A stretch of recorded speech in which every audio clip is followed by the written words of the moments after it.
सर्व सद्गुरू भक्तांना माझा मनापासून प्रणाम.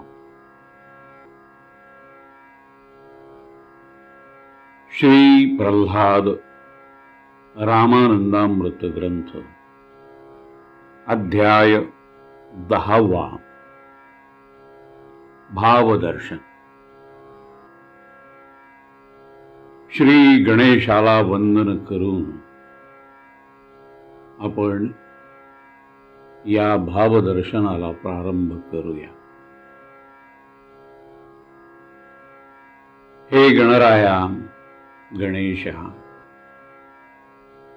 तुझ्या गणांमध्ये जर तू मला सामील करून घेतलंस, सामावून घेतलंस ना, तर माझा आनंद गगनात मावेनासा होईल. कारण सद्गुरूंचं हे जे चरित्र आहे, त्या चरित्रातल्या ज्या गुह्य गोष्टी आहेत, त्यांचे अर्थ लागण्याचं जे सामर्थ्य माझ्या अंगी येतं ना, ते केवळ आणि केवळ तुझ्यामुळे येतं. आणि मग मला त्यामुळे ह्या चरित्रामधला जो अपरिमित असा आनंद आहे, तो आनंद चाखायला मिळतो. वरवर पाहिलं तर आमचे सद्गुरू प्रल्हाद महाराज अगदीच सामान्य माणसाप्रमाणे वागताना दिसतात. सहज बोलतात, सहज वावरतात, काय आपल्या अवतीभोवती वागतात एवढे सहज की त्यामध्ये काही वेगळेपण आहे, दिव्यत्व आहे, हे समोरच्याच्या लक्षातच येत नाही. कारण तो सामान्यातला ही सामान्य असा माणूस असतो. आणि त्याला अशा प्रकारची सद्गुरूंनी केलेली ही जी माया आहे ना, ती माया काही लक्षात येत नाही. आणि त्यामुळे ते फसले जातात. आणि मग त्या सगळ्या गोष्टीमुळे सद्गुरू म्हणजे आपल्यासारखेच आहेत असं त्याला वाटायला लागतं. आणि तो मग तशा पद्धतीने सद्गुरूंशी वागायला लागतो. असं हे सद्गुरूंचं जे दिव्यत्व आहे ना, ते दिव्यत्व केवळ आणि केवळ मी जर गणराया तुझ्या गणामध्ये जर सामील झालो ना, तरच ते लक्षात येऊ शकतं. हे मला कळून चुकलेलं आहे. म्हणून माझी तुला कळकळीची विनंती आहे की तुझ्या गणामध्ये, तुझ्या या शिष्यांमध्ये मला सामील करून घे.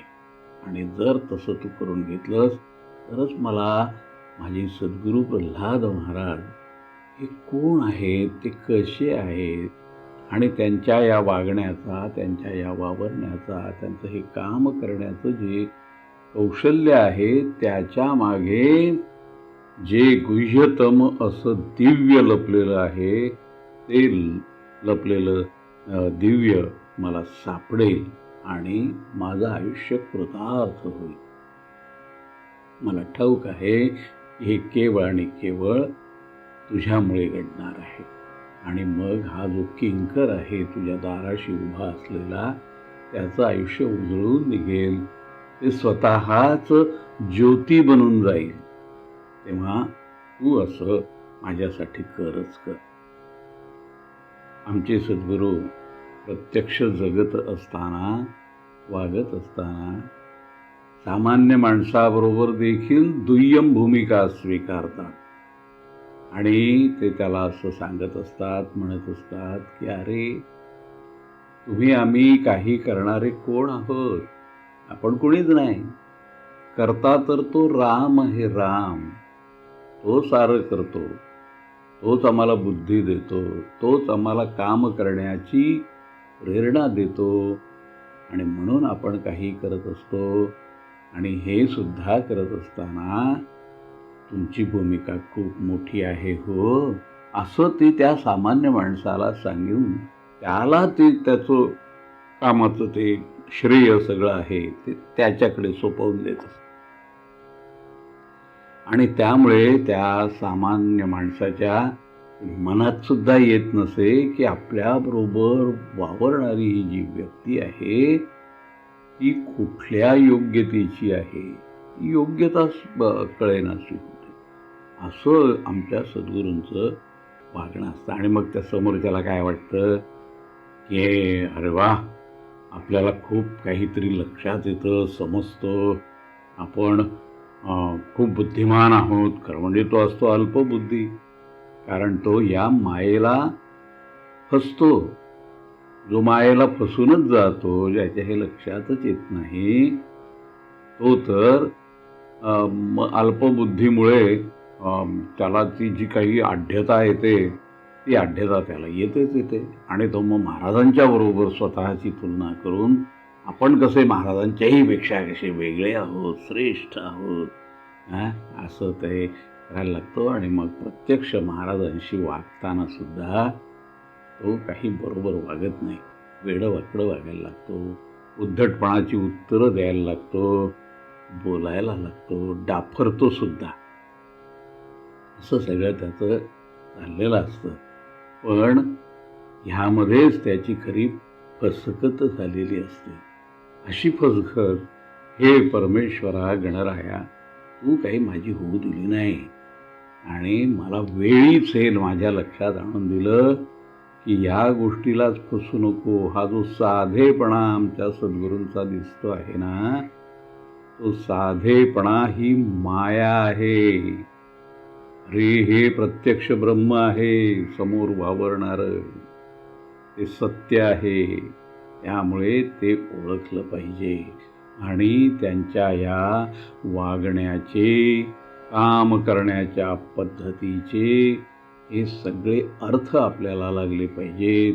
त्यातलं गुह्य आपण ते शोधून काढलं पाहिजे. हे गणराया, हे तूच मला शिकवलं असल्यामुळे मी हे चरित्र सध्या समजून घेऊ शकतो आहे, असं मला वाटतं आहे. बरं का, हे चरित्र मी समजून घेत असताना मला देखील असली काही फुशारकी मात्र चढू देऊ नकोस. माझ्या मनामध्ये तशा प्रकारचा अभिमान निर्माण होऊ दे नकोस, अशीच माझी हे गणराया तुला विनंती आहे. आणि ही विनंती तू पूर्ण करशील असं मला वाटतं आहे. हे चरित्र जे आहे ते महान आहे, मंगल आहे, आणि माझं ते उत्थान करील असं मला वाटतं आहे. हे चरित्र सांगत असताना आणि माझी अशी भूमिका असल्यामुळे हे गणराया सद्गुरुनाथ मला हळूहळू प्रसन्न झाले असावेत असं मला वाटू लागलेलं आहे. कारण ह्या चरित्रांच्या शब्दामध्ये आता मला महाराजांचा स्पर्श जाणवू लागलेला आहे. आणि माझ्या असं लक्षात यायला लागलेलं आहे की आता हे केवळ शब्द माझ्यासमोर येत नाही आहेत, तर ही महाराजांची रूपच आहेत. या शब्दामध्ये महाराज आता प्रकट होऊ लागलेले आहेत असं आता मला वाटायला लागलेलं आहे. आणि त्यामुळेच हे गजानना, हे तुझ्यामुळे सगळं घडत असल्यामुळे माझी अशी इच्छा आहे की या शब्दांचं जे दर्शन या सगळ्या भक्तांना होतं आहे, मलाही होतं आहे, ते दर्शन तुझ्यामुळे होतं आहे. आणि ते दर्शन आम्हाला झालं पाहिजे, भक्तांना झालं पाहिजे, त्यांना या गोष्टीची जाणीव व्हावयास हवी की अरे हे शब्द नाहीत, तर हे प्रत्यक्ष सद्गुरू आहेत. या शब्दांच्या माध्यमातून ते आमच्या पुढे उभे राहिले आहेत. ते आता आपण समजून घेतलं पाहिजे. साधेपणाने जाल, सामान्य बुद्धीने जाल, तर समोरचे हे केवळ केवळ केवळ शब्द वाटतील. पण इथेच आपली फसगत होते आहे. या शब्दांच्या माध्यमातून प्रत्यक्ष सद्गुरू आमच्या पुढे प्रकट होत आहेत, ही गोष्ट आपण लक्षात घेतली पाहिजे. आणि म्हणून हा शेखर तुम्हाला अशी विनंती करतो की तुम्ही या, सगळे इकडे या. या सद्गुरूंच्या चरित्राच्या या अक्षरांमध्ये आपण डोकवा. शब्दांमध्ये डोकवा, म्हणजे तुम्हाला सद्गुरूंचं दर्शन होईल. आपण सारे पुण्यवान आहात, पुण्यात्मा आहात, साधक आहात. सद्गुरूंची अहोरात्र भक्ती करता, त्यांच्यावरती प्रेम करता.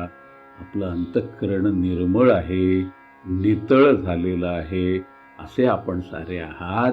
तेव्हा सद्गुरूंना समजून घेण्यासाठी म्हणून ही जी अक्षरांची दिंडी निघालेली आहे, या दिंडीमध्ये आपण सारे सामील व्हावं असं मला वाटल्यामुळे मी तुम्हाला निमंत्रण करतो आहे. या या या या सारे इकडे या. आणि ही कथा जी आहे आमच्या सद्गुरूंची, ही कथा मोठ्या भक्तिभावाने आपण समजून घेतली पाहिजे. ही महन मंगल गोष्ट आपल्या अंतःकरणामध्ये प्रकट झाली पाहिजे. आणि हे शब्दरूपी जे महाराज आम्हाला दिसत आहेत, ते महाराज आमच्या हृदयामध्ये प्रकट व्हावेत असं मला वाटतं. हे जे आत्ता आपण जो प्रसंग पाहिला की सद्गुरू महाराजांना त्यांच्या सद्गुरूंनी अनुग्रह दिलेला आहे. आता आपण ते साऱ्यांनी पाहिलं. आपण त्यावेळेला रामाचं भजनही केलं, हे सारं आपण केलं. पण अनुग्रह मिळाला म्हणजे काय झालं बरं, ते आपल्याला कळलं पाहिजे. आपल्या बुद्धीनुसार आपण ते जाणून घेऊया बरं का. आमच्या सद्गुरूंनी त्यांच्या सद्गुरूंच्याकडे अनुग्रहाचा हट्ट धरला की आपण मला अनुग्रहित करावे. त्यासाठी ते कासावीस झाले, आत बाहेर करू लागले, रस्त्यावर भटकू लागले, रानोमाळ फिरले. आणि त्यांच्या सद्गुरूंना अतिशय हट्टाने त्यांनी अनुग्रह द्याच असं सांगितलं आणि तो अनुग्रह त्यांनी करवून घेतला. म्हणजे नेमकं काय केलं हे आता आपल्याला समजलं पाहिजे. दोन थोर विभूतींमध्ये ह्या गोष्टी घडून गेल्या, परंतु त्याचा अर्थ जो आहे तो आपल्यासाठी जो आहे तो आपण समजून घ्यायला पाहिजे. त्यांच्या सद्गुरूंनी त्यांचा हट्ट पुरवला. हट्टच पुरवला असं नाही, तर ब्रह्मोपदेश देखील केला आणि तो अत्यंत तळमळून केला. प्रेमाने ओथंबून जाऊन त्यांनी तो ब्रह्मोपदेश आमच्या सद्गुरूंना केला. आणि त्यात त्यांनी असं सांगितलं की बा प्रल्हादा, अरे प्रत्यक्ष रामाने लोकांचं दास्य स्वीकारलं, लोकांची भक्ती केली. दास्य भक्ती त्याला म्हणतात. आपल्याला श्रीरामांचं दास्य पत्करायचं आहे म्हणजे नेमकं काय करायचं आहे बरं. ती दास्यभक्ती काय आहे, ती लोकभक्ती काय आहे, आणि आपण आता रामावरती ज्याचा वर्षाव करणार आहोत ती रामभक्ती काय आहे, हे सगळं मग त्यांच्या सद्गुरुनाथांनी आमच्या प्रल्हाद महाराजांना विस्ताराने समजावून सांगितलं. तेही आपण ऐकलेलं आहे. आणि हे केल्यानंतर सगळ्या संतांची चरित्र जी आहेत याचाही अभ्यास करून पाहिला असताना त्यामध्ये ज्या वेगवेगळ्या गोष्टी आढळल्या त्या गोष्टींचाही उपदेश आपल्याला झालेला आहे. आणि त्या चरित्रामध्ये जे विशेष असं सापडलं ते सुद्धा आपण आपल्या मनावरती अधोरेखित केलेलं आहे. आणि त्यामधून आपल्या असं लक्षात आलेलं आहे की आपण आपल्या सद्गुरूंचा ध्यास अहर्निशपणे केला पाहिजे. हे आपल्या पूर्वसुरींनी, पूर्वीच्या भक्त मंडळींनी आपल्या कामामुळे हे आपल्याला करून दाखवलेलं आहे, वागून दाखवलेलं आहे. त्याचा आपण मागोवा घेतला पाहिजे, ते आपण समजून घेतले पाहिजे. आता आमचे सद्गुरू प्रल्हाद महाराज मात्र म्हणतात की हे सद्गुरुनाथा, हे आपण सगळं निरूपण मला जे केलं ते खूपच छान झालं, चांगलं झालं. मला आता स्वच्छपणाने अध्यात्म मार्गावरील या साऱ्या गोष्टी कळलेल्या आहेत. आणि आपण जे निरूपण मला केलेलं आहे ते मी रामदास बनावे या हेतूने केलेलं आहे. रामाचं दास्यत्व मी पत्करावं, कारण रामाने जे दास्यत्व पत्करलं ते लोककल्याणासाठी लोकांचं दास्यत्व पत्करलेलं आहे आणि त्यातच ईश्वर दडलेला आहे असं जे रामाने मला सांगितलं ते आता मला आयुष्यामध्ये सगळं पाळायचं आहे. पण हे पाळत असताना सद्गुरुनाथा एक गोष्ट राहिली आहे की आता मी हे करायचं हे सगळं ठीक आहे, मला हे समजलं आहे, पण मी माझं कार्य कशा पद्धतीने करावं ते मात्र त्याचं काम ते जे आहे ते आखायचं जे काम आहे, त्याची आखणी करण्याचं जे काम आहे ते मात्र राहून गेलं. तर आता मग ते कसं करायचं, कारण हे काम तर खूप मोठं आहे. त्याचा आवाका पाहिल्यानंतर अगदी दबकून जायला होतं. मग ते मी आता कसं करायचं? तेव्हा ह्या माझ्या मनातल्या शंका ज्या आहेत त्या शंकांचं निरसन आपल्या बोलण्यामध्ये झालेलं आहे, नाही असं नाही. पण मला हे सांगा की मी आत्ता काय करायला पाहिजे? मला माझ्या मनावर जे आता समोर प्रश्न उभे राहिलेले आहेत ते प्रत्यक्ष कृतीचे आहेत. तेव्हा आता मी कुठली कृती करायची हे काही आपण मला सांगितलेलं नाही. आमचे थोरले बंधू जे आहेत बाबाजी, त्यांचं मी आत्ता ऐकावं का मी आपल्याबरोबर आपण जिकडे जिकडे जाल तिकडे तिकडे मी यावं असं आपल्याला वाटतं? हे काही माझ्या लक्षात येत नाही. आणि दुसरं असं की सध्या माझी स्थिती काय आहे, मी कुणाचा आहे? मातेने आपल्याला शब्द दिला की प्रल्हाद तुमचा आहे, तुम्हाला मी देऊन टाकला. त्यामुळे आता मातेने माझ्यावरचा अधिकार सोडलेला आहे, तो आता तुमच्याकडे आलेला आहे असं त्या प्रसंगापासून मला वाटतं आहे. तर आता मी माझ्या आईचं ऐकायचं की सद्गुरुनाथा तुमचं ऐकायचं, की मला असं सांगा मी माझ्या बंधुराजांचं ऐकायचं, मी कुणाचं ऐकायचं? तिचा शब्द तुमच्याकडे ठेव म्हणून आहे तो मला ठाऊक आहे. माझे बंधूसुद्धा गुरुतुल्य आहेत हेही मला ठाऊक आहे. त्यांच्या हृदयात सुद्धा कैवल्याचा वास आहे हेही मला ठाऊक आहे. गुरु शिष्यांचं नातं काय असतं ते ज्यांना ठाऊक आहे ते माझे बंधू यांचं मी ऐकायचं की सद्गुरुनाथा तुमचं ऐकायचं? काय करूया मी, काय कसं मी वागावं ते आपण मला आता सांगा. मी काय करू? तुमच्याबरोबर येऊ का घरीच थांबू? काय निर्णय घेऊ ते आपण मला सांगा. हे काही माझ्या आता हा गुंता जो झाला आहे ना तो काही मला आता सोडवता येत नाही. असा प्रश्न आमच्या सद्गुरुनाथांच्या मनामध्ये उभा राहिला आणि ते स्वतःला विचारायला लागले की हे तिघंसुद्धा आपापल्या ठिकाणी समर्थ आहेत. सद्गुरू आपल्या ठिकाणी समर्थ आहेत, आमच्या मातोश्री तिच्या ठिकाणी समर्थ आहेत आणि आमचे बंधुराजही समर्थ आहेत. असे सगळे तीन समर्थ माझ्या आजूबाजूला असताना मग मी काय करावं याची चिंता मी कशाला करायला पाहिजे? ते घेतील ना निर्णय आणि सांगतील ना मला काय करायचं ते. मी याचा निर्णय करायला समर्थ आहे का? तर नाही, कारण माझं पालकत्व त्यांच्याकडे आहे.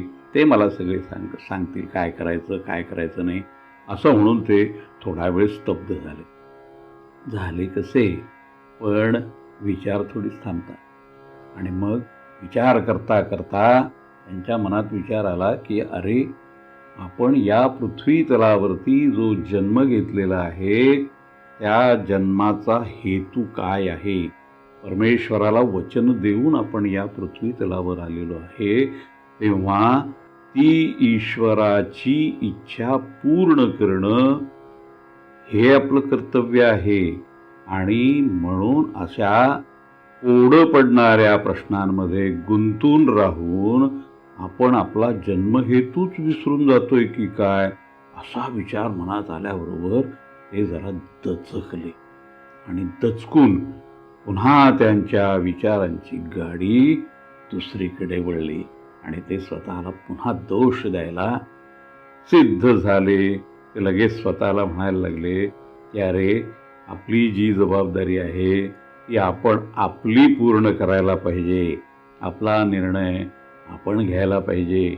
आपला निर्णय असा आपण दुसऱ्यांवरती ढकलून त्यातून मुक्त होणं योग्य आहे का? असं ईश्वराचं कार्य होणार आहे का? ते जर करायचं असेल तर ज्याला ते कार्य करायचं आहे त्यानेच त्याची जबाबदारी स्वीकारली पाहिजे आणि त्यानेच निर्णय घ्यायला पाहिजे. असं सगळं असताना हा जो स्वार्थीपणा आपण करतो, कार्य आपल्याला करायचं आहे आणि निर्णय मात्र दुसऱ्यांनी करायचे, हा जो स्वार्थीपणा आहे हा स्वार्थीपणा सोडायला पाहिजे. सोडायलाच पाहिजे. परमेश्वर याच्याकरता मला क्षमा करणार नाही.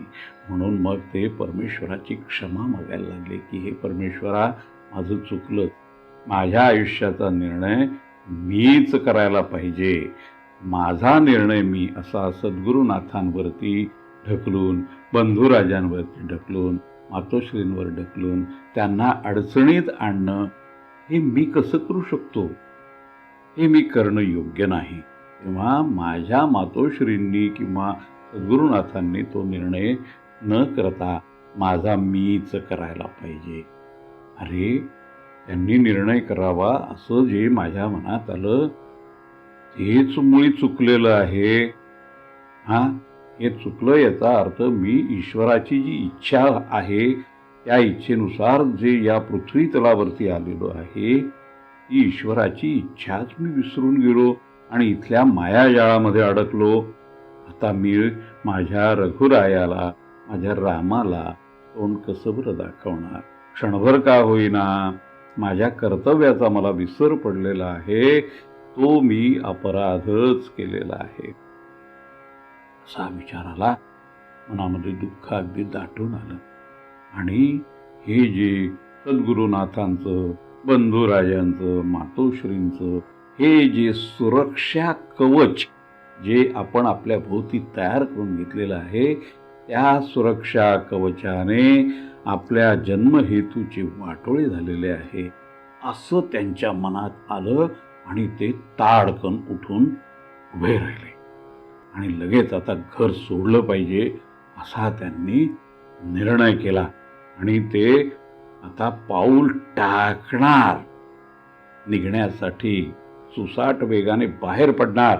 तेवढ्यात त्यांचे सद्गुरू त्यांच्या पुढे उभे राहिले आणि मग ते अत्यंत प्रेमाने विचारायला लागले की प्रल्हादा, अरे एवढा तडकाफडकी उभा राहून कुठे निघालास?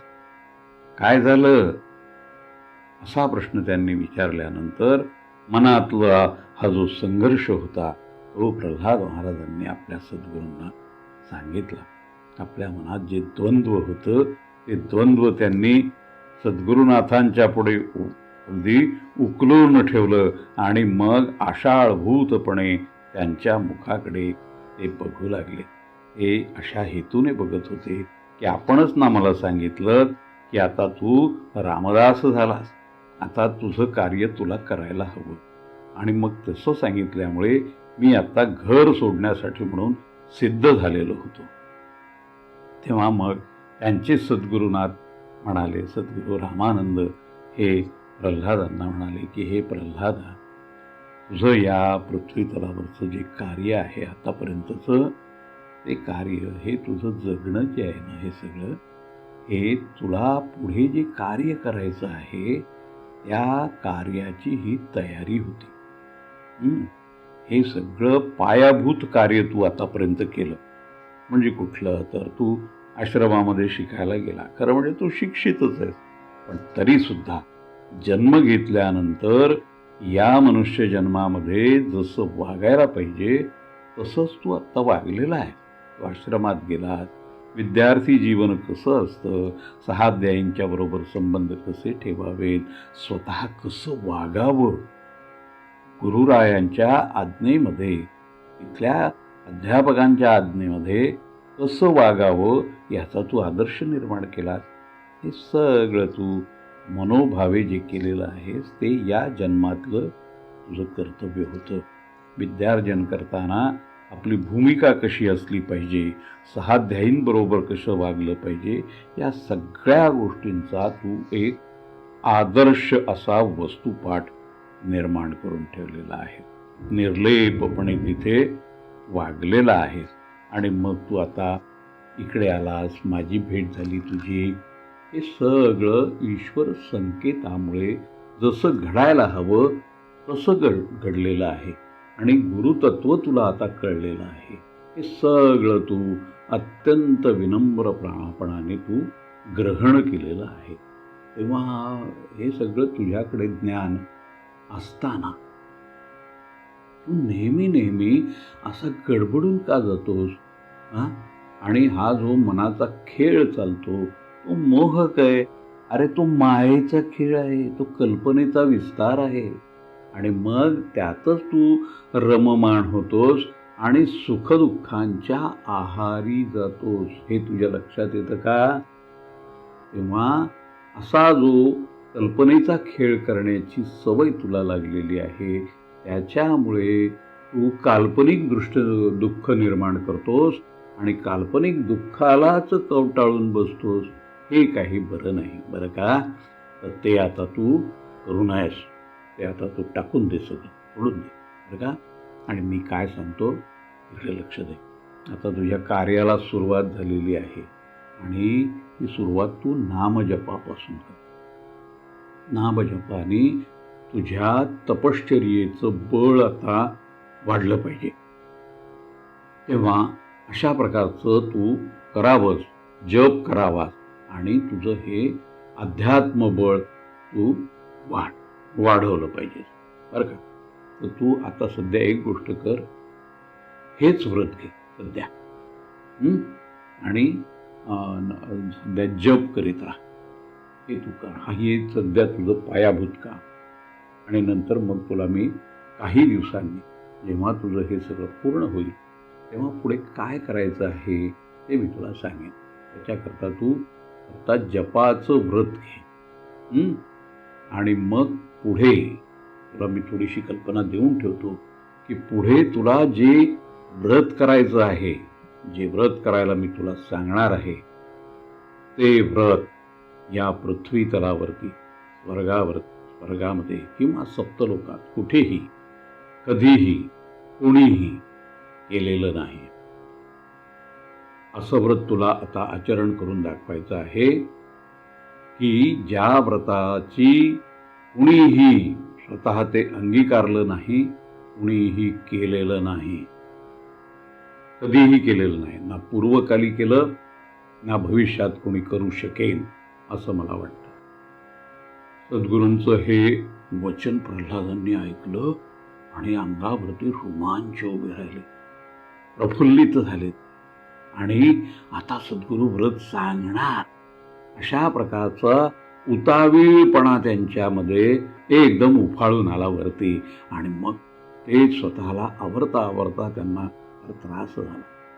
त्यांना असं वाटत होतं की कधी एकदा सद्गुरुनाथ मला ते व्रत सांगतात आणि ते त्या व्रताची जी संहिता आहे मी ती ऐकतो आणि ऐकल्यानंतर लगेच आचरणाला मी सुरुवात करतो, असं त्यांना झालं होतं. अशी उताविळी त्यांची झालेली होती. तर सद्गुरू सांगतच होते. सद्गुरू पुढे आता काय करायचं आहे ते सांगणारच होते. मग त्यांच्या प्रल्हाद महाराजांच्याच मनामध्ये असा विचार आला की अरे, सद्गुरूंनी आचरण केलेलं ते असिधारा व्रत तर नसेल ना? सद्गुरूंनी ज्याचं आचरण केलं, आपल्या सद्गुरूंची मर्जी संपादन केली, तशा प्रकारचं हे व्रत काहीतरी असलं पाहिजे. आणि ते कुठलं आहे हे विचारावं आपण सद्गुरूंना. असा विचार त्यांच्या मनात येता क्षणीच रामानंद महाराज त्यांना असं म्हणाले की नाही, आत्ता तू ते मला विचारायचं नाहीये आणि त्यासंबंधी मी तुला काही सांगणार देखील नाही एवढ्यात.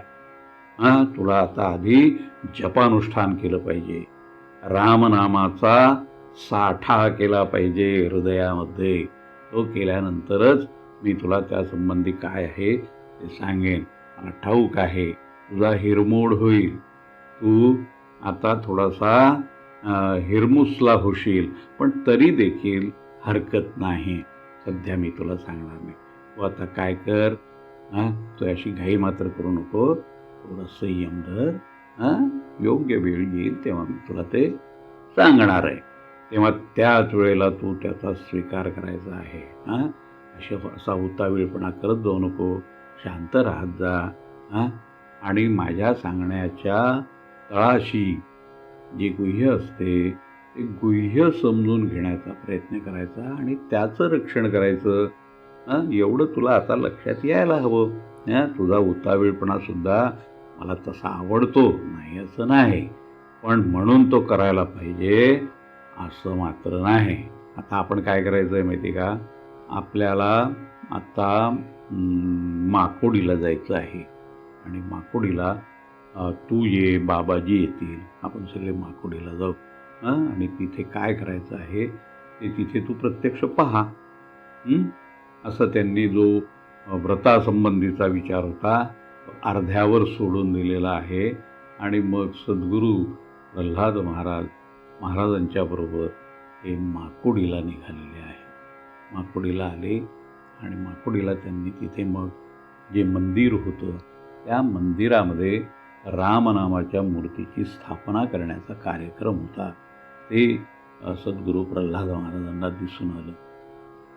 आणि मग तिथे आपले महाराज रामानंद महाराज कसं काम करतात, कसं लोकांशी वागतात, रामनामाचा गजर कशा पद्धतीने घडवून आणतात, रामाचं भजन कसे करतात, लोकांना ते कसं करायला लावतात, पूजा कशी करवून घेतात लोकांच्याकडून, आणि त्या सगळ्या लोकांना एकत्र ठेवणं, त्यांचे विविध स्वभाव एकत्र बांधणं, आपसामध्ये त्यांच्या संघर्ष होऊ नये, मत्सर भडकू नये, हेवा वाढू नये, ह्याकरता ते कुठली उपाययोजना करतात, प्रवचन कसे करतात, कीर्तन कसे करतात, या सगळ्या गोष्टींचं प्रात्यक्षिक रामानंद महाराजांनी प्रल्हाद महाराजांना त्या ठिकाणी जणू काही करून दाखवलेलं आहे.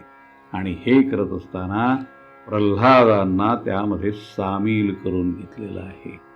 आणि अशा रीतीने लोकांच्यामध्ये रामनामाची चळवळ कशी उभी केली पाहिजे, राम कार्याकडे लोकांना कसं वळवलं पाहिजे, म्हणजेच मंगलतेकडे कसं वळवलं पाहिजे, रामगुणांच्याकडे कसं वळवलं पाहिजे, म्हणजेच रामचरित्रातील गोष्टी कशा आत्मसात केल्या पाहिजेत आणि रामाला एकाग्रतेने स्वतःच्या हृदयामध्ये कसं भरून घेतलं पाहिजे, ते भरून घेण्याच्या ज्या पद्धती आहेत त्या पद्धती जणू स्वतः चळवळ करून प्रल्हादांना त्याचं प्रात्यक्षिक त्यांनी इथे दाखवलेलं आहे.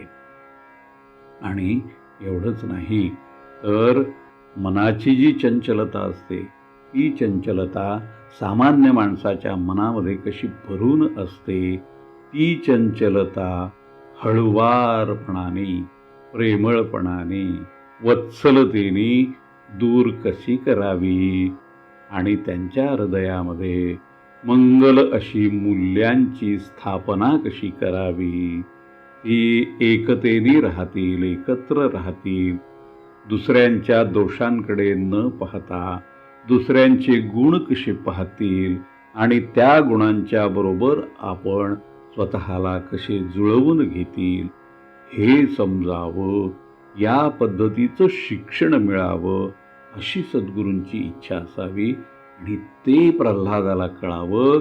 म्हणून हे प्रात्यक्षिक माकोडीचं हे त्यांच्या सद्गुरूंनी त्यांना दाखवलेलं आहे, प्रत्यक्ष अनुभव दिलेला आहे. लोकांमध्ये मिसळायचं कसं, त्यांच्यामध्ये वागायचं कसं, त्यांना भक्ती रसामध्ये स्नान कसं घालायचं, त्या सूत्रामध्ये कसं बांधायचं आणि प्रेमाने प्रेम कसे वाढतं ते कसं दाखवायचं, हे सगळं सद्गुरू रामानंदांनी प्रल्हाद महाराजांना सांगितलेलं आहे.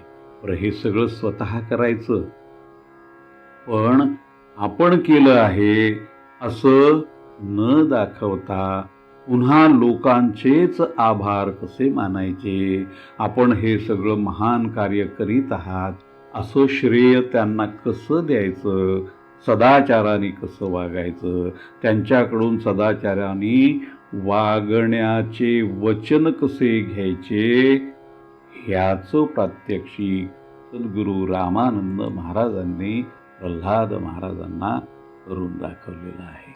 आणि मग त्यांनी मंदिराची व्यवस्था लावलेली आहे. भजन पूजन कोणी करायचे, व्यवस्थापन कोणी करायचे, उपासना कशी करायची, अशा सगळ्या गोष्टींवरती कोणीतरी एक प्रमुख लागतो. तो प्रमुख कसा नेमायचा तेही त्यांनी नेमून दाखवलेलं आहे. माकुडीला त्यांनी या पद्धतीची जी कामं आहेत त्या कामांवरती निगराणी करण्यासाठी म्हणून आप्पा देशमुखांची नेमणूक केली. अत्यंत प्रेमळपणाने ही जबाबदारी त्यांना स्वीकारायला सांगितली आणि त्यांनीही ती मोठ्या आनंदाने स्वीकारली. तर ही कामं अशा पद्धतीने केली पाहिजेत असं प्रत्यक्ष रामानंद महाराजांनी जेव्हा प्रल्हाद महाराजांना करून दाखवलं तेव्हा महाराजांच्या हे लक्षात आलं की सद्गुरूंनी आपल्याला इथे कशासाठी आणलेलं आहे. मग सद्गुरू त्यांचे असं म्हणाले की प्रल्हादा, आणि मग ते सगळ्यांनाच उद्देशून असं म्हणाले की मला आता रामेश्वराला जायचं आहे. त्याआधी मी जालन्याला जाणार आहे आणि मग रामेश्वराला जाणार आहे. आणि ते झालं की तिकडून आल्यानंतर मग मी इकडे येईन पुन्हा असं मला वाटतं. तर तुम्ही आता असं करा, आपापल्या ठिकाणी जा आणि आपापली जी नियोजित कामं आहेत ती तुम्ही करा. आणि मग जाताना त्यांनी प्रल्हादांना उपदेश केला. बघा, त्या उपदेशात पुन्हा एकदा त्यांनी असं सांगितलं, हे प्रल्हादा, तुला मी जपानुष्ठान करायला सांगितलेलं आहे, ते तू करावंस. जपानुष्ठान करावंस आणि ते व्रत तू अगदी कठोरपणाने पालन कर. ते झाल्यानंतर जेव्हा मी परत येईन तेव्हा मग तुला पुढच्या गोष्टी काय करायच्या ते सांगेन. आता सध्या मनात कुठलेही विचार न आणता सांगितलं तेवढं कर. मग आमच्या गुरु प्रल्हाद महाराजांनी आपल्या गुरूंची जी आज्ञा आहे ती प्रमाण मानली आणि मग त्यांनी जपानुष्ठानाला आरंभ केला. आपल्या व्यवहाराच्या सगळ्या वागण्या बोलण्यात सगळ्या गोष्टींमध्ये सद्गुरू वचनाला आधी समोर ठेवून त्यांनी राहायला सुरुवात केली. आतून ते अगदी मुक्त झालेले आहेत, अलिप्त झालेले आहेत. आणि मग आपण आता रामदास झालेलो आहोत ही कल्पना ते आपल्या मनावरती ठसवीत रामाचाच जप अनुष्ठान करू लागले. मग त्यासाठी त्यांनी दैनंदिन व्यवहार जे आहेत ते मात्र सोडलेले नाहीत. देवपूजा वगैरे सगळं ते मुकुंदाणा करत होते. बाबाजी भागवत आणि पुराण सांगत सगळीकडे निमंत्रणानुसार फिरत होते. घराचं व्यवस्थापन गोपाळशास्त्रींनी आपल्या अंगावरती घेतलेलं होतं. आणि सर्वात धाकटे जे होते पुरुषोत्तम, ते तर खूप लहानच होते, त्यामुळे त्यांच्यावरती कुठल्याच प्रकारची जबाबदारी नव्हती. ते लहान असल्यामुळे जबाबदारी देण्याचा प्रश्नही नव्हता. खरं म्हणजे प्रल्हाद महाराजांवरती जर घरातली काही जबाबदारी आली असती तर चाललं असतं. पण त्यांचे जे दोनही थोरले बंधू होते ते हे जाणून होते की याची वृत्तीच वेगळी आहे, तेव्हा याला काय त्याचं जप वगैरे करायचं आहे तो करू द्यावा, त्याच्या मनासारखं त्याला वागू द्यावं असं त्यांनी ठरवून सद्गुरू प्रल्हाद महाराजांच्यावरती घरातली कोणतीही जबाबदारी सोपविली नाही. मग सद्गुरू प्रल्हाद महाराज हे देवघरात जायचे, पद्मासन घालून हे बसायचे आणि मग रामरायावरती सारं लक्ष केंद्रित करून अहोरात्र जप करायचे. आणि मग ते म्हणायचे रामरायाला, हे प्रभू, तूच या सृष्टीचा निर्माण करता आहे आणि याचा पालन करता ही तूच आहेस, तेव्हा तुझं रूप माझ्या हृदयात बसू दे. तुला हे सगळं सृष्टीच तू धारण केलेली आहेस आणि तूच याचा शेवटही करणार आहेस, याचा संहारही तुझ्याकडेच आहे. असा तू ककुस्थ कुलभूषण असा परमेश्वर आहेस. ककुस्थाच्या वंशामध्ये तू आलेला आहेस. त्यामुळे हे काम जे तू करतो आहेस ते मला ठाऊक आहे. ते मी शिरोधार्य केलेलं आहे. तुझं जे व्यापकपण आहे ते माझ्या लक्षात आलेलं आहे. तू त्रिकाल बाधित असा सत्यस्वरूप परमेश्वर आहेस. हे जे माझं वचन आहे तेच सत्य आहे बरं का. हे ककुस्थ कुलभूषण रघुनंदना हेच सत्य आहे. म्हणून मी तुला अशी विनंती करतो रामराया की तू तुझं नाव घेत असताना कुठल्याही प्रकारच्या बाधा येऊ नयेत. कल्पनेच्या साम्राज्यात मला शिरू देऊ नये आणि तुझंच गुणसंकीर्तन मी अखंडपणे करत राहावं. हे जे उपासनेचं दान आहे ना ते तू मला द्यावंस बरं का. आणि ते अत्यंत प्रेमळपणाने द्यावंस, आपलेपणाने द्यावंस असं माझं तुला म्हणणं आहे, माझं तुला सांगणं आहे. आणि त्याकरता तू माझं रक्षण केलं पाहिजे. कारण त्या अत्युच्चपदी पोचलेल्या भावनांचं रक्षण करत करत तू मला तुझ्या प्राप्तीचं दान दिलं पाहिजे. तेव्हा ही गोष्ट तू करच कर बरं का.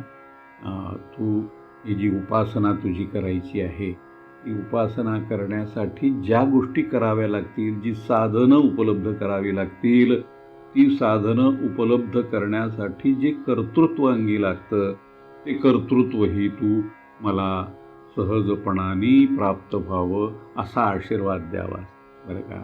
म्हणजे मंदिरं निर्माण करणं, लोकांना एकत्र करणं, उत्सव घडवून आणणं, नामसंकीर्तन करणं, जपानुष्ठानासाठी प्रेरित करणं, अशा सगळ्या गोष्टी आता इथून पुढे मला करायच्या आहेत. त्या गोष्टी करण्यासाठीच तू माझं रक्षण केलं पाहिजे असं मी तुला सांगतो. आणि ह्या सगळ्या गोष्टी मला अगदी सुलभतेने प्राप्त व्हाव्यात, त्याकरता पुन्हा माझा वेळ जाऊ नये. मला कष्ट त्यामध्ये जे पडतील ते कष्ट घ्यायला माझी तयारी आहे. कष्टासाठी माझी ना नाही आहे, परंतु ते मला प्राप्त मात्र व्हायला पाहिजे, कष्ट कितीही पडू दे बरं का. मी सद्गुरूंच्या चरणापाशी बसून अध्ययन केलेलं आहे आणि हे कैवल्या तुझं अविनाशी तत्त्व मी समजून घेतलेलं आहे. तुझा मी असा एक ह्या गोष्टी समजून घेतलेला जाणता म्हणत नाही आहे, परंतु अज्ञानीही म्हणत नाही आहे. मी तुझ्या तिथे पायाशी स्थिर झालेला, हा विचार समजून घेतलेला एक भक्त आहे. तेव्हा तुझं नाव घेण्यामध्ये मी अगदी रमून गेलेलो आहे. आता त्यामध्ये कोणाचंही विघ्न, कशाचंही विघ्न, कुठलेही प्रसंगाशी निर्माण करू नकोस. आणि झालेही तरी परस्पर त्याचा तू नाश करून टाकावा. कारण त्यामुळे मग माझं हे जे सगळं चाललेलं आहे ते त्याच्यामध्ये अडथळे तयार होतील.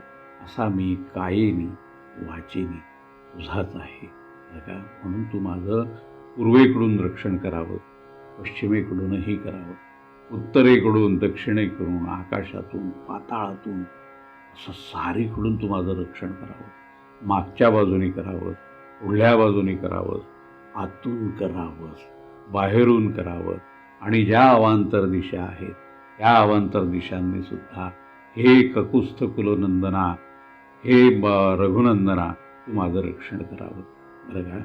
तू वाणीच्या स्वरूपातही आहेस, तू जीवस्वरूपात सुद्धा आहेस, तू नामरूपात सुद्धा आहेस, तू आनंद रूप आहेस.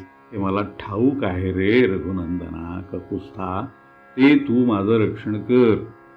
तुझी तुलना तुझ्याशीच होऊ शकते. तुझ्यासारखं तूच आहेस ना, दुसरं कोण तुझ्यासारखं असणार बरं. तूच आहे सच्चिदानंद असा जो कोणी असतो तूच आहेस, तूच ब्रह्म आहेस. आणि मग म्हणून तुझी तुलना मी कोणाशी करू शकत नाही, हे तुला ठाऊक आहे बरं का. सगळं जग हे तुझ्यामध्ये वस्तीला आलेलं आहे. यामुळेच ते टिकून राहिलेलं आहे आणि तुझ्यातच त्याचा विलय होणार आहे, हे त्वा मला दाखवलेलं आहेस ना रघुनंदना. ते मी पाहिलेलं आहे. ते माझ्यामध्ये आता मी पूर्णपणाने भिनवून घेतलेलं आहे. बरं का, मला ठाऊक आहे की हे परमेश्वरा, हे विष्णू रूप आहे. रामा, तुझी जी निद्रा आहे ती योगनिद्रा आहे. ती योगनिद्रा संपली रे संपली की इथल्या पृथ्वी, आप, तेज, वायू, आकाश वगैरे या सगळ्या महाभूतांचा आविष्कार झाल्यानंतर तो तुझ्यातच असतो हे मला ठाऊक आहे ना. मला आता हे सगळं तू आज शिकवलंय, दाखवलं सुद्धा. तूच वाणीचे जे पश्चंती, मध्यमा, वैखरी वगैरे जे आविष्कार आहेत ते तूच आहेस. आता हे सगळं माझ्या लक्षात आलेलं आहे. आणि हे जे वाङ्मय निर्माण होतं ना जगामध्ये, हे सगळं वाङ्मय जे आहे ती मूर्ती सुद्धा तुझीच आहे. हे शब्द म्हणजे ही तूच आहेस. मला हे सगळं आत्ता ठाऊक झालेलं आहे. आणि तुझं सत्व, रज, तम इत्यादी जे गुण या पृथ्वी तलावरती वावरत असतात ते तुला काही बाधा आणत नाहीत. या तिन्ही काळांच्या पुढे तू आहेस. तुला भूतकाळ नाही, तुला वर्तमान काळ नाही, तुला भविष्यकाळही नाही. काळाच्या पलीकडे तू आहेस हे मला ठाऊक आहे. तू मनुष्यासारखा जागृत अवस्थेत किंवा स्वप्नावस्थेत किंवा गाढ निद्रेत वगैरे असशील असंही नाही. तू याही गोष्टींच्या पलीकडे आहेस. ह्या गोष्टी तुला लागूच होत नाही आहेत रामराया.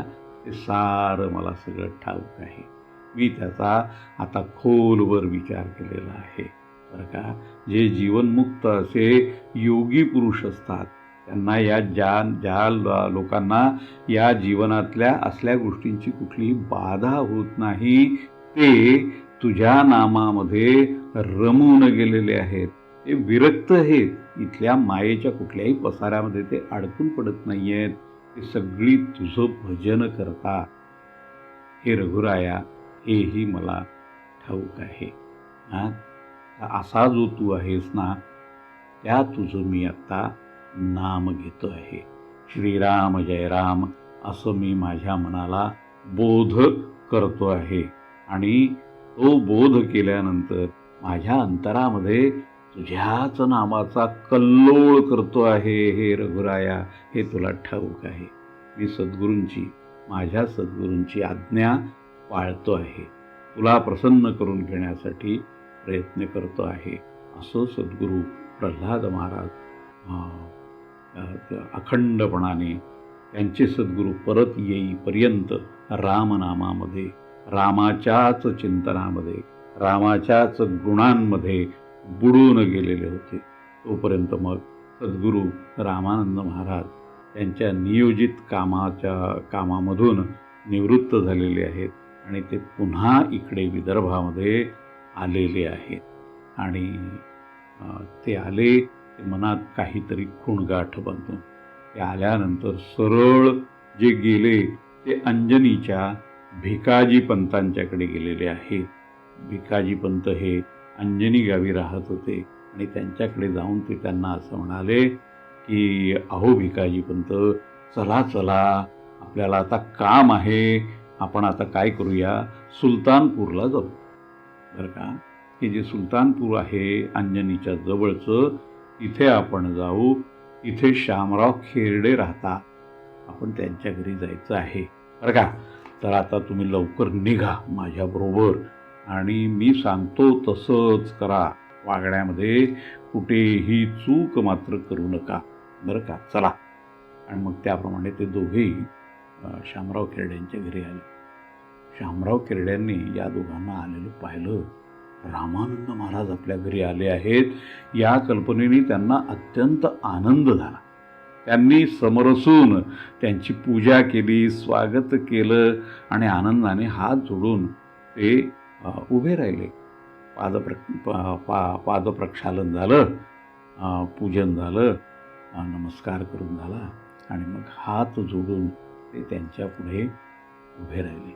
हे जे शामराव होते ना, हे अत्यंत सुशील असे गृहस्थ होते. सात्विक होते आणि त्यांच्या सात्विकपणाचा लौकिक आजूबाजूला पसरलेला होता. लोक त्यांना सदाचारी गृहस्थ असंच ओळखत होते, धार्मिक होते बरं का. व्यवहार करत असताना धर्माला अनुसरून व्यवहार करायचे. धर्मपालनामध्ये कुठेही चूक होऊ नये असं सतत ते स्वतःला बजावीत असत आणि जागरूक राहत असत. तेव्हा त्यांनी मग महाराजांना आपल्या सांपत्तिक स्थितीविषयी, कुटुंबाविषयी सारं काही सांगितलं.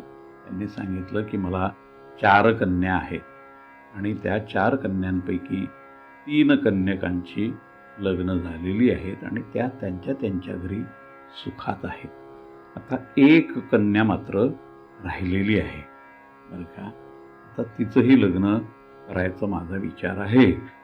ती आहे असं त्यांनी म्हटलं आणि असं कथन करून हात जोडून उभे राहिले. एवढ्यात काय झालं की त्या घरातली जी शेवटची कन्या जिचं लग्न राहिलं होतं तिचं नाव होतं मैना. ती मैना खेळत खेळत महाराजांच्या समोर आली. महाराजांच्या समोर आली मात्र एकदम थपकून उभी राहिली आणि मग महाराजांनी तिच्याकडे पाहिलं. तिनेही महाराजांच्याकडे पाहिलं आणि मग जणू काही एक गूढ संवाद त्या ठिकाणी घडून आला. महाराजांनी तिला विचारलं, मला ओळखलं का? आता हा जो प्रश्न आहे तो प्रश्नच गूढ आहे. आता ही ओळख कोणती? जन्मोजन्मीची, पूर्वजन्मीची की याच जन्मातली? कोणी ओळखायचं तिथे?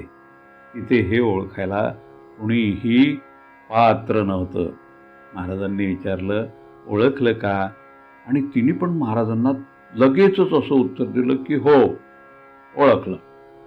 म्हणजे ती माऊली देखील कुणी साधी नव्हती, तीही कुणी असलीच पाहिजे.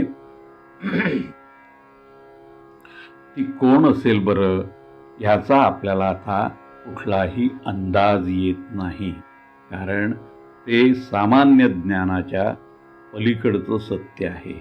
मी लगेच हो म्हटलं आणि हो म्हटल्यानंतर सद्गुरूंनी त्याच गूढ भाषेत प्रश्न केला, कार्य आहे ना ध्यानात? लक्षात आहे ना या जन्मामध्ये काय करायचं आहे ते? आणि मी ते कार्याची आठवण करून देण्यासाठी अकस्मात तर तुझ्याकडे आलेलो नाही ना. हे साध्वी, महाराजांनी तिला साध्वीने संबोधित केलेलं आहे, साध्वी या नावाने. यातच आपल्यासारख्या सामान्य बुद्धीच्या माणसांनी हे समजावं की ती कन्या कुणी साधी सुधी नव्हती, तर जणू काही परमेश्वराने ठरविलेल्या योजनेतील ते एक पात्र होतं. त्याप्रमाणे त्या कन्येनी या घरामध्ये, शामराव खिरड्यांच्या घरामध्ये जन्म घेतलेला होता आणि ते कार्य सुरू होण्याची वेळ आता आलेली होती. म्हणून सद्गुरू रामानंद तिथे आलेले आहेत आणि ते विचारत आहेत की वेळेपूर्वीच मी आलो नाही ना, योग्य वेळेला आलो ना? असा प्रश्न त्यांनी त्या साध्वीला विचारलेला आहे. मग त्या साध्वीनी सुद्धा मनोमनी त्याच गूढ भाषेमध्ये उत्तर दिलेलं आहे आणि ती असं उत्तर देते की हे सद्गुरुनाथा, आपल्या शब्दांच्या बाहेर मी नाही. आपण केव्हाही या, ते येणं स्वागतार्हच आहे. ते वेळेपूर्वी किंवा वेळेनंतर असणं शक्यच नाही. आपण जेव्हा याल तीच वेळ योग्य आहे. तेव्हा या संबंधी मी काही बोलू शकत नाही. मात्र मी आपल्याला एवढं सांगते की हा जन्म घेऊन या जन्माची आहुती मला द्यायची आहे. हा जन्म ओळपून घ्यायचा आहे हे मला ठाऊक आहे आणि ते मी करीनच करीन असं तुम्हाला सांगते आहे. मनामध्ये शंका बाळगू नये. तुम्हाला जे अपेक्षित आहे ते सारं काही या जन्मामध्ये मी करणार आहे. ते करण्यासाठीच मी इथे जन्म घेतलेला आहे. तेव्हा आपल्या परीक्षेमध्ये मी उतरीनच उतरीन, एवढं मात्र मी आपल्याला सांगू इच्छिते, असं ती साध्वी म्हणाली. आणि मग ती मैना, शामरावांची मैना, खेळत खेळत जशी त्या ठिकाणी आलेली होती तशीच खेळत खेळत ती तिथून निघून गेली. आता ती निघून गेल्यानंतर सद्गुरूंचं तिच्याशी सांकेतिक भाषेमध्ये काय बरं बोलणं झालं हे तिथे कोणाला कसं कळणार, कोणाच्याही लक्षात आलं नाही, ना भिकाजी पंतांच्या ना शामरावांच्या. ते आपले बघत राहिले आणि मैना जशी तिथे आली तशी निघून गेले.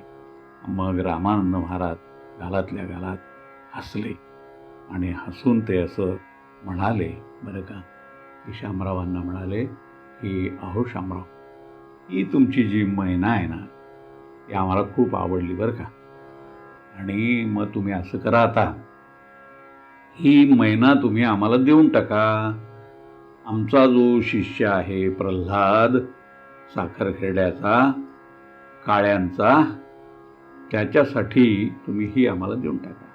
आणि त्या प्रल्हादांना तुम्ही आपलं जावई करून घ्यायला तयार आहात का ते सांगा. असं जेव्हा रामानंद महाराजांनी त्यांना विचारलं तेव्हा ह्या प्रश्नाचं काय उत्तर द्यावं हे काही शामरावांना कळेना. कारण त्यांना या प्रश्नाने जो काही आनंद झालेला होता तो अवर्णनीय असा आनंद होता. आणि तो आनंद आता त्यांच्या मनात मावेनासा झाला. तो डोळ्यावाटे अश्रू बनून बाहेर पडला की केवढं प्रेम आहे सद्गुरू तुमचं आमच्यावरती. मला ठाऊक आहे की हे जे काळे घराणं आहे ते खूप थोर घराणं आहे, विख्यात आहे, सगळ्या परगण्यामध्ये प्रसिद्ध आहे. आणि अहो त्यांचं घराणं आमच्याशी जोडलं जावं ह्याच्यासारखं आमचं पुण्य कुठलं बरं आत्ता आहे. तेव्हा तुम्ही जे सांगाल, आपल्या अर्धवचनात मी आहे, जे सांगाल तसं मी करायला तयार आहे. असं जेव्हा त्यांनी उत्तर दिलं त्यावेळेला महाराज भिकाजी पंतांना म्हणाले, अहो भिकाजी पंत, आता तुम्ही तातडीने साखरखेड्याला जा आणि बाबाजींना इथे घेऊन या. म्हणजे मग या लग्नसंबंधीच्या ज्या गोष्टी आहेत त्या गोष्टींना चालना मिळेल. तेव्हा तुम्ही लवकरात लवकर ही गोष्ट करा. मग जसं त्या काळातल्या रीतीभाती होत्या त्याप्रमाणे सगळं झालं आणि मग प्रल्हाद आणि मैनेचं लग्न ठरलं. ब्रह्मदेवाच्या मनात जे असतं, त्या ब्रह्म्याच्या मनात जे असतं आणि जे विधिलिखित असतं त्याप्रमाणे सगळं होत असतं. तसंच हे ठरलं. आता हे ठरलं, रामानंद महाराजांनी केलं. पण या सगळ्या व्यवहारामध्ये प्रल्हादाच्या मनामध्ये जे कुठले विचार होते ते विचार आणि त्यांचं पुढे काय झालं हा मुद्दा राहतो. प्रल्हाद महाराज असं म्हणतात की अरे हे काय झालं, मला ब्रह्मचर्य व्रत आयुष्यभर पाळायचं होतं आणि हे रामकार्य करायचं होतं. मी आता रामदास झालेलो आहे. रामानंद महाराजांनीच मला ह्या सगळ्या गोष्टी सांगितलेल्या आहेत आणि हे जे मला करायचं मी आयुष्यामध्ये ठरवलेलं होतं, जो संकल्प केला होता, त्याला ही जी बाधा आता निर्माण झाली मध्येच, लग्नाचं हे काय आता मध्येच काढलं कोणी, महाराजांनीच काढलेलं आहे. त्यामुळे ते अस्वस्थ झाले आणि हा अस्वस्थपणा काही त्यांच्या मनातून जाईना. ते सद्गुरूंची वारंवार करुणेने अगदी आठवण काढायला लागले, करुणा भागायला लागले की हे गुरुनाथा, आपण हे काय करून ठेवलं, माझं ब्रह्मचर्याचं व्रत आपण हिरावून घेतलंय आणि या प्रपंचाच्या चिखलामध्ये मला ढकलून दिलं. आपणच मला शिकवलं की रामदास कोणाला म्हणायचं, आता तू रामदास झालेला आहेस, आता तू वणवण फिरलं पाहिजे, तू कार्य केलं पाहिजेस, लोकांना शिकवलं पाहिजेस, असं सगळं सांगितलं. ते मी शिकलो, मला असं वाटलं मी शहाणा झालो, पण मी तर पढत मूर्ख ठरलो. सगळं ज्ञान असूनही अज्ञानी माणसापेक्षा सुद्धा भयंकर वागावं तसं आत्ता मी ठरलेलो आहे. लग्न करून या प्रपंचामध्ये मी आता अडकणार आहे आणि जर मी तसं केलं तर मग मी सावधान कुठे झालो. मला सावधान व्हायला एकीकडे सांगता आणि सावधान व्हायच्या वेळेला मी तसं करू नये अशीही आज्ञा मला देता, तेव्हा आता मी काय बरं करावं? आणि मी कुठलाही विरोध न करता किंवा माझ्या मनाच्या काय माझ्या मनामध्ये आहे ते न सांगता जर मी अगदी सहजपणाने या गोष्टी स्वीकार केल्या तर तिकडूनही आपण मला असं म्हणाल की तुझ्या मनातच होतं लग्न करायचं, प्रपंच करायचा, संसार करायचा, म्हणून तू याला काही आक्षेप घेतला नाही म्हणाला नाही, मग आम्ही आपलं तुझं लग्न करून टाकलं असं इकडून पण तुम्ही म्हणाल. का तुमच्या मनात असं आहे की समर्थ रामदास स्वामी जसे लग्नामधून सावधान शब्द ऐकल्याबरोबर निघून गेले तसं मी करायचं? मी काय करायचं मला आता सांगा, असा सगळा त्यांच्या विचारांचा गुंता झाला बरं का. पण जर समजा आत्ता मी नकार दिला तर काय होईल माहिती आहे का? सद्गुरुनाथा आपल्या आज्ञेची मी अवहेलना केली असं त्यातून होईल आणि मग ते मोठंच्या मोठं पाप माझ्या डोक्यावरती बसेल. ते काय मी करू? मला तर ब्रह्मचर्य पाळायचं आहे आणि तुम्ही तर मला लग्न करा असं सांगता आहात. आता मी करू तरी काय? माझा सगळा विवेक जो आहे तो बोथट झालेला आहे. मला आता काही सुचेन असं झालेलं आहे. माझं पाऊल अध्यात्मामध्ये ना पुढे पडत आहे ना मी मागे जाऊ शकतो आणि जिथल्या तिथेच आहे. ही माझी सगळी अवस्था पाहिली की माझं हसं होईल हो या संसारामध्ये आणि हे सगळं पाप माझं साठेल. मग हे याच्यामध्ये ईश्वरी कार्य करण्यासाठी आपण जो जन्म घेतला आहे वगैरे हे जे काही बोलणं आहे ते निरर्थक ठरून जाईल असं माझं भाग्य आता तसं माझ्याच मार्गामध्ये आडवं आलेलं आहे आणि ते दुर्भाग्य बनून गेलेलं आहे. हे अगदी रामाच्या आयुष्यामध्ये जसा प्रसंग घडला तसंच आहे. राम निघाले सिंहासनावरती बसायला आणि दुर्भाग्यामध्ये रस्त्यात बसलेलं होतं, ते आलं आडवं आणि वनवास आला त्यांना. तसं माझं झालं. मी आता विरक्तीच्या मार्गाने निघालो आणि विरक्ती स्वीकारलेली असताना हे दुर्भाग्य माझ्या रस्त्यामध्ये आलेलं आहे आणि आता मी प्रपंचात ढकलल्या गेलेलो. आता काय करायचं? मी आपली आज्ञा पाळावी म्हटलं तरी प्रश्न, न पाळावी म्हटलं तरीही प्रश्न. बरं समजा पाळून मी असं ठरवलं की जी कोणी पत्नी होणार आहे त्या मुलीला हे मी समजावून सांगायचं की मी आयुष्यामध्ये हा संकल्प केला होता, आता हे अकस्मात सद्गुरुनाथांच्या आज्ञेवरून करावं लागलं तर तू ही गोष्ट समजून घे आणि आपण दोघेही ब्रह्मचर्य पाळूया असं मी त्या मुलीला समजावून सांगितलं. तर मग सद्गुरूंची आज्ञासुद्धा पाळल्यासारखं होईल आणि आपला निश्चयसुद्धा आयुष्यभर पाळण्यासारखं होईल. हे सगळं होऊ शकेल असा निर्णय होईल आणि मग या समाजामध्ये माझ्या लग्नावरून ज्या आगंतुक चर्चा निर्माण होतील त्या सगळ्यात जातील. माझाही निर्धार टिकेल आणि सद्गुरूंची आज्ञाही पाळली जाईल. असं सगळं होईल. पण याच्यामध्ये एक अडचण मात्र आहे. ती अडचण म्हणजे स्त्री मनाची आहे. जर होणाऱ्या पत्नीच्या मनामध्ये ह्या गोष्टी नसतीलच तर मग काय करायचं? ही जी अडचण आहे ती मात्र अत्यंत भयंकर असेल. जर तिला मातृत्वाची आस असेल आणि जर हे तिला करून हवंच असेल तर मग काय करायचं? तो प्रश्न मात्र निर्माण होईल. तेव्हा आपण तिला असं समजावून सांगू शकतो. खरं म्हणजे माझ्या मनामध्ये ते आहे की हे जे आजूबाजूचे लोक आहेत ना, ही जी प्रजा आहे ना, ही रामरायाची प्रजा आहे. ती रामरायाची लेकरं आहे. ती आपण आपली लेकरं समजायचं आणि ह्या एवढा मोठा समुदाय, जनसमुदाय हीच लेकरं म्हटल्यानंतर आपल्याला पुन्हा दुसरं अपत्य हवं की कशाला म्हणायचं? रामरायाची ही जी लेकरं आहेत तीच आपली लेकरं समजली की रामरायासुद्धा आपल्यावरती प्रसन्न होईल आणि मग तो आपल्याला प्रसन्न होऊन आणखी वरदानं देईल, आपल्या जवळ घेईल, त्याच्या जवळचं स्थान आपल्याला मिळेल. असा विचार आपण आपल्या पत्नीला समजावून सांगायचा आणि तो समजावून सांगितला की आपलाही कार्यभाग होईल तिचाही कार्यभाग होईल, तिचंही जन्मकल्याण होऊन जाईल, सद्गुरूंची आज्ञा पाळल्यासारखंही होईल, कुटुंबाचंही समाधान होईल आणि मग या विषयाची टिंगलटवाळी होण्याचा जो अनर्थकारी प्रसंग आहे तो सुद्धा टळून जाईल. पण हे सारं तत्वज्ञान ह्या येणाऱ्या स्त्रीला समजेल का?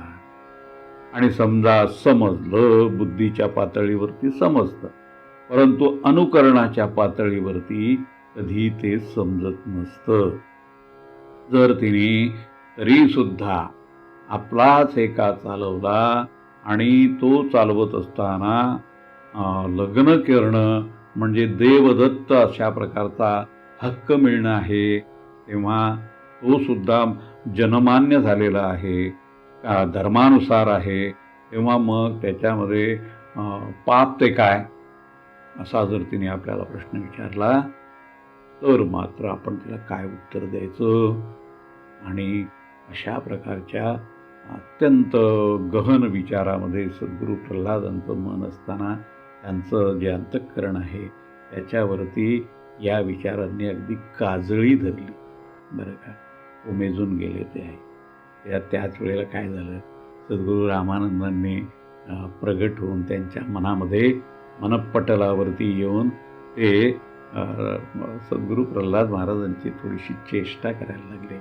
आता काय बाबा, आपलं लग्न होणार, आता मनातल्या मनामध्ये लाडू फुटत असतील ना प्रल्हादा, काय आता आपला संसार सुरू होणार, राजाराणीचा आनंदामध्ये आपण राहणार आणि मग तुमच्या संसारामध्ये आम्ही काय हो, जिथे रामराया स्वतः पाहुणा होणार तुमच्या संसारात, तो काही घरचा राहणार नाही, तो काही तुमच्या अंतःकरणात राहणार नाही, तर तुमच्या अंतःकरणात तुमच्या राणीबाई राहतील, तेव्हा मग रामरायालाही जिथे स्थान नाही तिथे आम्ही कोण कुठले, मग आमचं काय तिथे काम. पण तुम्हाला मी एक सांगतो बरं का, तुमचं हे जे संसार सुख आहे त्या संसार सुखामध्ये आम्ही थोडीच येणार आहे आडवे. तुम्ही आनंदाने राहा बरं का, सुखाने संसार करा, तुमची मुलं बाळं जी होतील त्या मुलाबाळांचं आम्ही कौतुक करू ना. आम्ही कौतुक करणार नाही असं तुम्हाला वाटतं की काय? असं काही तुम्ही समजू नका हो.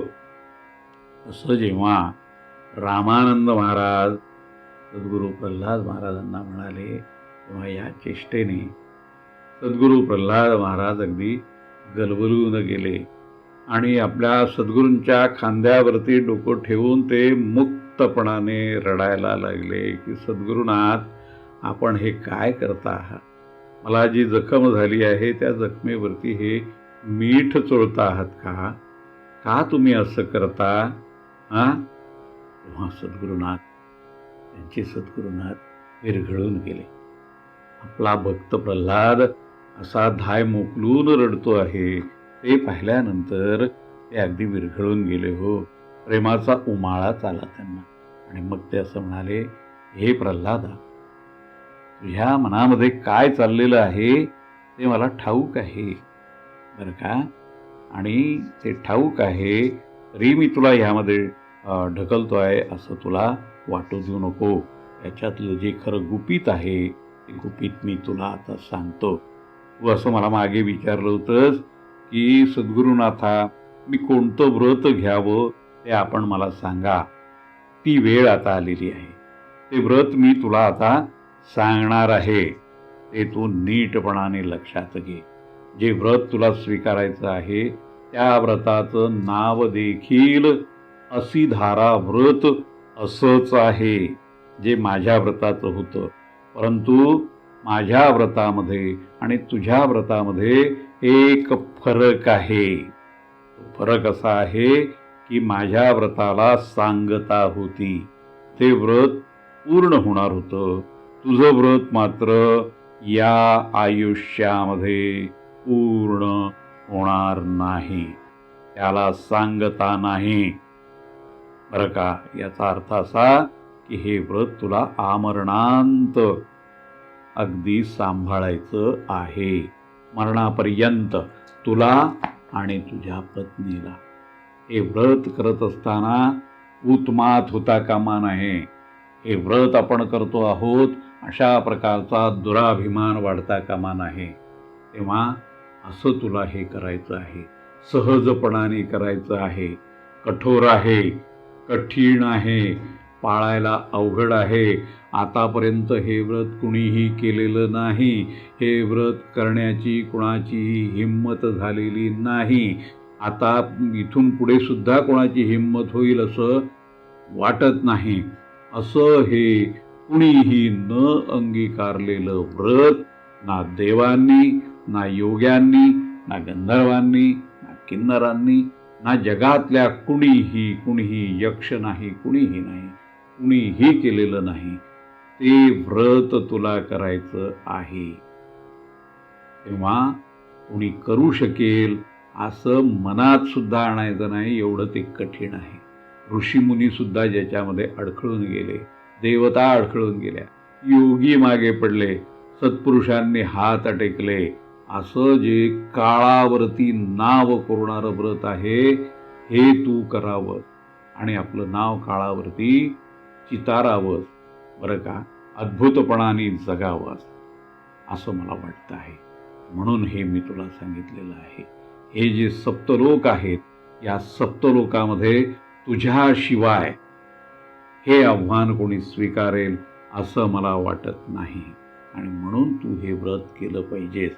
प्रल्हादा, मला तुझ्याकडून ही मोठी व्रताची जी माझी ही अपेक्षा आहे, ती अपेक्षा तू पूर्ण करशील असं मला वाटतं.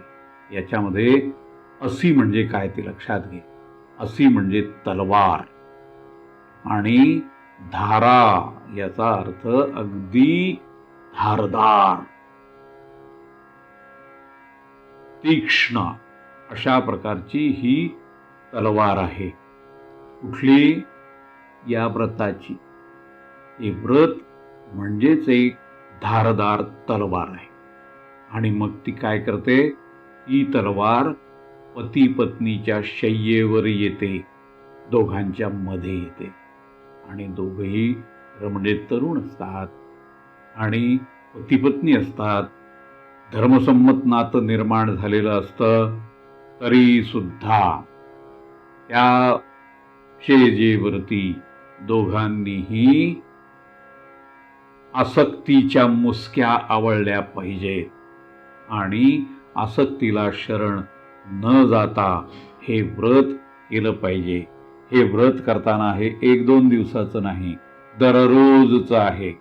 दररोज हा जो उन्माद आहे, कामज्वर आहे, त्याला आवर घालता आला पाहिजे आणि विरक्तीचं शस्त्र जे आहे ते सज्ज ठेवलं पाहिजे. हे व्रत जे आहे ते मनोनिग्रहाचं आहे, अनासक्तीचं आहे, संयमाचं आहे. आणि हा जो तारुण्याचा वारू असतो त्याला सशक्तपणाने वेसण घालण्याचं हे व्रत आहे. हे तू लक्षात ठेव. आपण संयम वगैरे अशी मोठमोठे शब्द जरूर वापरतो, पण ते केव्हा सत्य असतात? जेव्हा पदार्थ समोर नसतो. पदार्थ समोर आहे, आपली स्त्री आपल्या समोर आहे, तेव्हा हे व्रत करणं अत्यंत कठीण आहे. जेव्हा पदार्थ समोर नसतो तेव्हा आपल्या मनातला, आपल्या अंतःकरणातला जो विकार असतो तो निद्रेत असतो. पण जेव्हा पदार्थ दिसतो आणि तो धर्मसंमत असतो, असं असतानाही ज्या वेळेला आपण प्रत्यक्षपणे सशक्तपणे या तरुणपणाच्या वारूला वेसण घालतो, संयमाने राहू पाहतो, तेव्हा ती आपली खरी कसोटी असते. आणि ती कसोटी आपण त्या कसोटीला आपण उतरावं असं मला वाटतं, बरं का. हे जर तू करू शकलास तर तुझे जे भक्त गण तयार होतील, जे शिष्य असतील, त्यांना उपदेश करताना तुझ्या शब्दामध्ये सामर्थ्य येईल. ते सामर्थ्य सद्गुरू असं म्हणतात पुढे की ते रामरायाच्या शब्दाला जे सामर्थ्य होतं ते सामर्थ्य असेल. तेव्हा तू हे करावं, हा तुझ्यावरती माझा विश्वास आहे. आणि म्हणून मी या लग्नाचा घाट घातलेला आहे. हे असिधारा व्रत तुला करायचं आहे. रे, तुझ्यावरती माझं प्रेम आहे. म्हणून तुला मी संसारात ढकलून पुन्हा या प्रपंचामध्ये तुझं स्थापना करून तुला इथल्या सगळ्या मायाजाळात अडकवणार आहे का? याच चिखलामध्ये तुला ठेवणार आहे का? तर नाही. तुझा आदर्श या समाजामध्ये निर्माण व्हावा, यातून कसं बाहेर पडावं याचा आदर्श तुझ्यामुळे निर्माण झाला पाहिजे, म्हणून तुझी योजना मी इथे केलेली आहे. तू तर माझा पंचप्राण आहेस रे. तुझ्या विना मी इथे या पृथ्वी तलावर आता वावरू शकत नाहीये. तुला मी दूर कसा करेन? तुझ्यावरती माझं खूप खूप प्रेम आहे.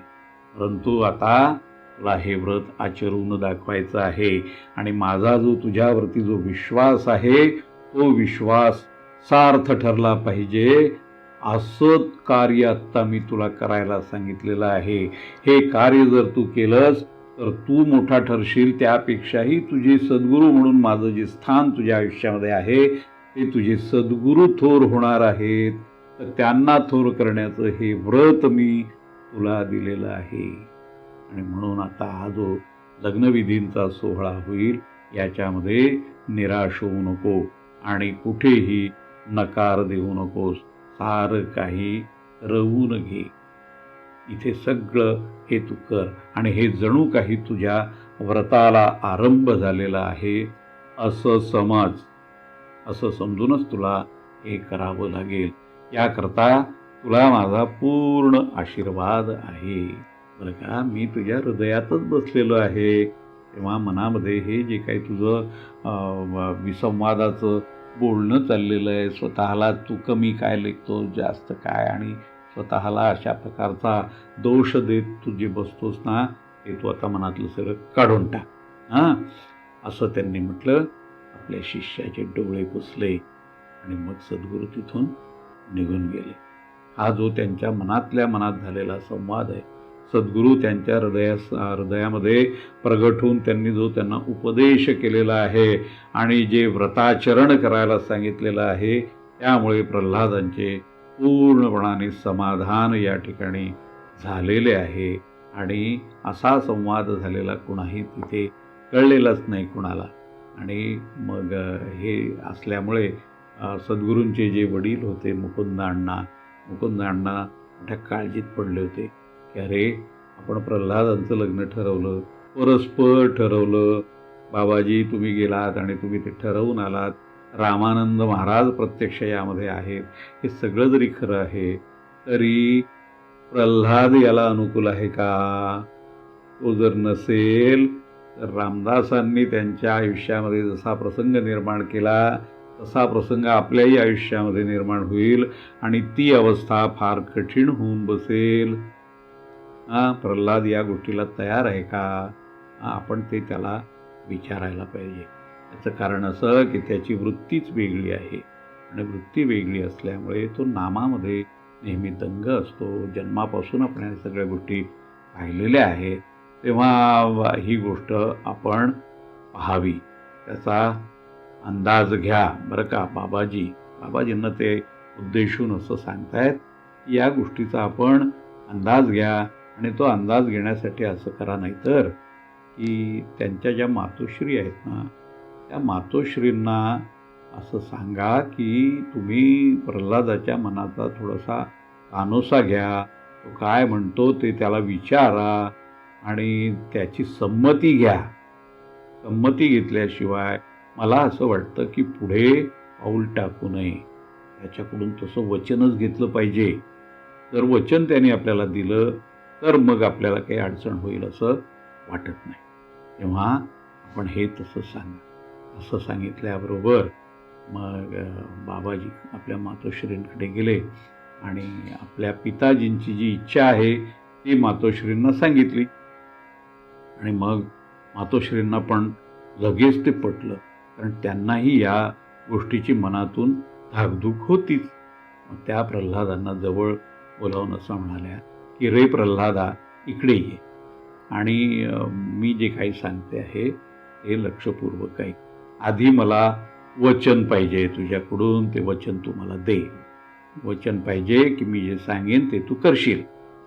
तेव्हा महाराजांच्या हे लक्षात आलं की आई आपल्याशी काय बोलणार आहे. तेव्हा ते लगेच असं म्हणाले की आई, मी तुला वचन दिलं, पण माझ्याकडून तू वचन घेतेस, तू मला आज्ञा द्यावीस आणि मी ती पाळावी, असा आजपर्यंतचा रिवाज आहे. तुझा माझ्यावरती विश्वास नाही आहे का? मी तुझं ऐकेन असं तुला वाटलं नाही का? तेव्हा आईच ती म्हणाली की ते जाऊ दे, ते विश्वास वगैरे देत ठेवून बाजूला. मी तुला काय सांगते आहे ते तू नीटपणाने ऐक. बरं का? हे रामानंद महाराज जे आहेत, तर रामानंद महाराजांनी तुझं लग्न ठरवलेलं आहे. बरं का? हां, आणि या लग्नासाठी आता तू तयार व्हायला पाहिजेस. बरं का? हे जे घराणं आहे, ज्या वधूशी तुझं लग्न ठरलं आहे ना, ते घराणं चांगलं आहे, धर्मनिष्ठ आहे, भली माणसं आहेत बरं का सगळी. अरे एवढं कशाला? आपला बाबाजी आहे ना, बाबाजी स्वतः तिथे जाऊन आलेला आहे आणि ते घरदार, त्यांच्या लोकांच्या रीतीभाती, वागणं, आचरण हे सगळं ते पाहून आलेलं आहे. त्यांचे नातेसंबंध पाहिले आहेत, सारं काही त्यांनी पाहिलेलं आहे. बरं का? तेव्हा तू या गोष्टीसाठी तयार व्हावंस वगैरे असं आई बोलते न बोलतेतच प्रल्हाद महाराजांनी आईचं बोलणं मध्येच थांबवलं आणि मग ते तिला असं म्हणाले की आई, आपल्या सगळ्यांच्या आज्ञेत मी आहे. आपण जसे सांगाल तसं मी वागणार आहे. वागणंच फक्त माझ्या हातात आहे, असं ते म्हणाले. आपण जे कराल ते मी करीन, असे शब्द आईला मिळाले आणि आईला फार आनंद झाला. पण वागणंच माझ्या हातात आहे या शब्दांचा अर्थ मात्र त्या माऊलीला काही कळला नाही. आणि आपण ही प्रल्हादाबरोबरची चाललेली भावनिक लढाई जिंकलेलो आहोत असं तिला वाटलं. पण हे जे तिचं जिंकणं होतं, ते जिंकणं हेच हारणं होतं, हे त्या माऊलीच्या काही लक्षात आलेलं नाही आहे. तर ह्या ज्या भावना आहेत आणि शब्दांची ही जी खोली आहे, जो अंतराळ आहे या शब्दांचा, त्यामध्ये उतरत असताना शेखर सद्गुरू प्रल्हाद महाराजांच्या साऱ्या भक्तांना अशी विनंती करतो की ही शब्दातली जी गहनता आहे, ती गहनता समजून घेत असताना आपण सारे ते समजून घ्यायला समर्थ आहात. आणि ते समजून घेत असताना ही समजून घेण्याची जी प्रक्रिया आहे, त्याच्यामध्ये या शेखराला आपण विसरू नका हो, त्याला सुद्धा आपल्याबरोबर ठेवा, अशी मी आपल्याला विनंती करतो. या ठिकाणी अध्याय 10 हे भावदर्शन समाप्त झालेले आहे. श्रीरामचंद्रार्पणमस्तु. शुभं भवतु. जय जय रघुवीर समर्थ.